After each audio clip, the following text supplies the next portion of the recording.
Human Trafficking, Borders and Crossroads. Jill Gwynn, University of Oklahoma, May 5th, 2019. This paper was prepared for LSLC 4700, Human Services Administration 2.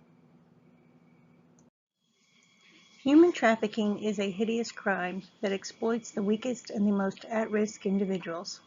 The United States government should concentrate more resources to fight this devastating crime, protect victims, and apprehend the perpetrators at the borders and crossroads. The borders of Mexico and Canada. The crossroads are interstate exchanges, for example, Interstate 40 and Interstate 35 in Oklahoma City, Oklahoma.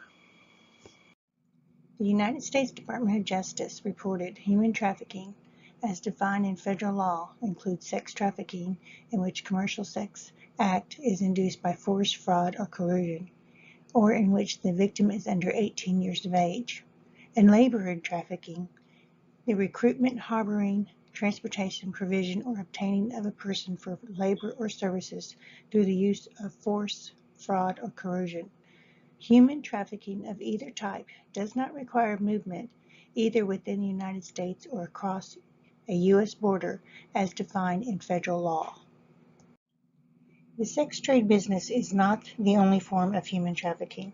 In labor situations such as factory labor, maids, and migrant farm workers, a worker may agree to travel and work, but the employer restricts freedom, threatens or forces the worker to continue to work until the wages are paid back to the employer.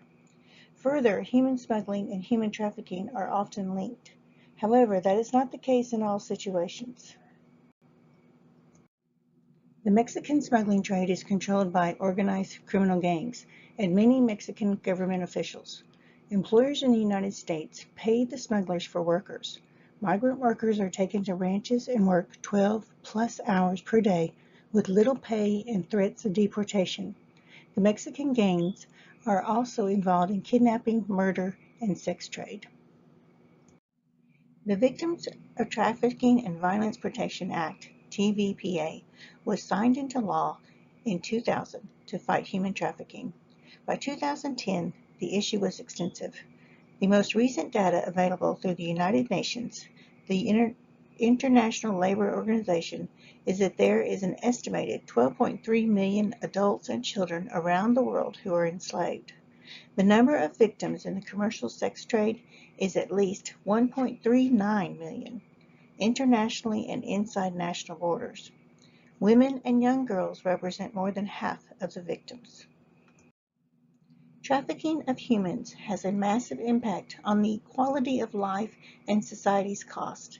It has caused a destruction of human rights, poor public health, torn families apart, broken communities causing a decline in social and economic development.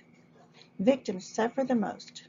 Human traffic survivors require medical care, rehabilitation, and reintegration into society. Trafficking victims are not like victims of most crimes. Their legal needs differ. Survivors' legal needs include cleaning past criminal records. Often they are forced to commit crimes and need representation for pending criminal charges. Once a survivor feels safe, they need assistance in the investigation and prosecution of their trafficker. Survivors also need an attorney to seek restitution from the trafficker. Without help, they will become victims again. There is a need for states to reevaluate the existing laws regarding human trafficking.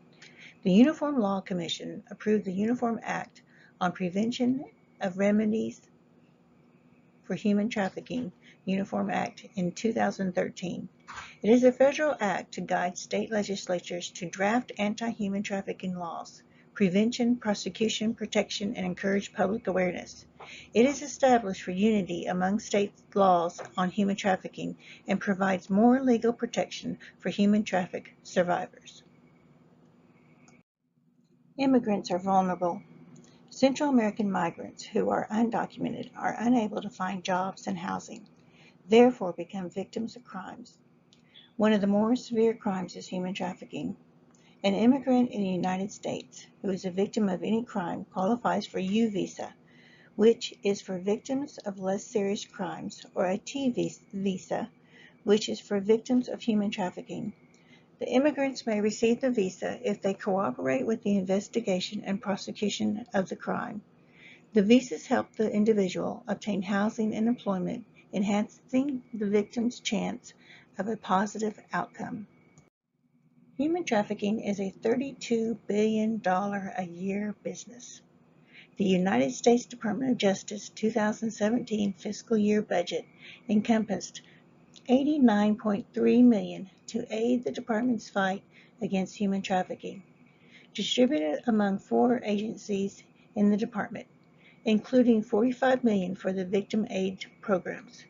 Most of the funding was awarded to organizations that provide direct services to victims and law enforcement agencies. The United States Justice Department spending fighting human trafficking for the years 2015 to 2017. Getting an accurate number of human trafficking victims is difficult. Human trafficking is a business with sophisticated networks and cover-ups. Distribution of funds to increase awareness and protecting at-risk groups should take priority over trying to repair the damage of human trafficking. Law enforcement's best method is to attack the illegal supply and demand for human trafficking. Prevention will help to reduce the number of victims, reducing the supply. Border Patrol and law enforcement cannot fight this despicable crime alone. Education among vulnerable groups is crucial. Groups who are at risk for human trafficking must learn how to protect themselves. Training for teachers, caregivers, medical personnel, and other professionals on how to identify victims is also vital to fight this crime. Battling this crime requires extensive funding for both law enforcement and prevention methods.